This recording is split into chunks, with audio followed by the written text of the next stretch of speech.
On creating PowerPoints in PowerPoint 2008. In this video we're going to talk about using transitions. So I'm going to go to my PowerPoint, which is already open, and if I've selected the tab that says Transitions. You can see when you select it, you get what's called a submenu underneath that lets you choose the kind of transition you would like. If you're unsure what a transition is, that will be made clear in a moment. So typically it starts on all transitions, and you can see there are 9 pages to go through and choose. As I click these arrows, if you look at my pointer, you can see all the different transition choices. A better way to choose is to go through these submenus: fades and dissolves, wipes, push and cover, stripes and bars, etc.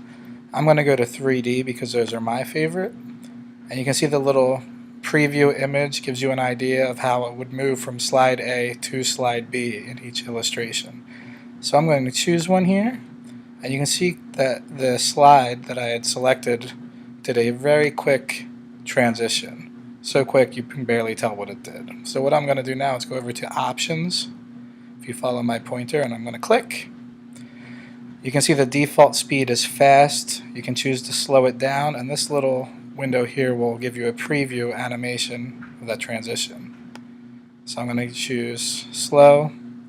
Below that you have the option to add a sound effect. So I click those arrows, and in alphabetical order I can go through and find the sound effect that I like.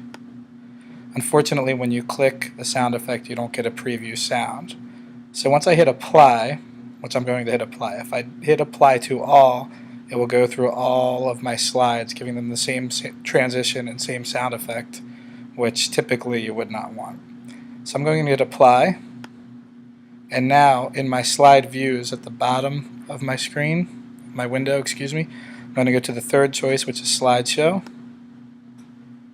And if I had my sound on, you would have heard that. So let's try again. Slideshow. And you can hear the sound effect. Now, to get out of that full screen view, just like you were watching a video on YouTube or any other video online, you would hit escape on your keyboard. It takes you out of full screen view. You move on to the next slide, stay on transitions, go through, play around with them, choose whatever transitions you like. Again, the default is fast, so we go to Options. Walk us through one more time, choose the speed you like.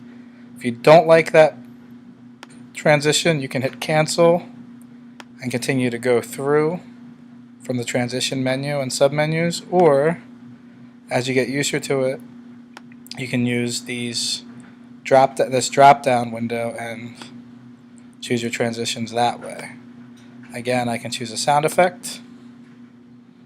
Let's do breaking glass. I'll hit apply, and again, to see the slideshow, go down to the bottom left corner, choose slideshow, and I can now see the transition from slide 1 to slide 2. So come back to the YouTube channel and watch the next video, which will be on animations. See you then.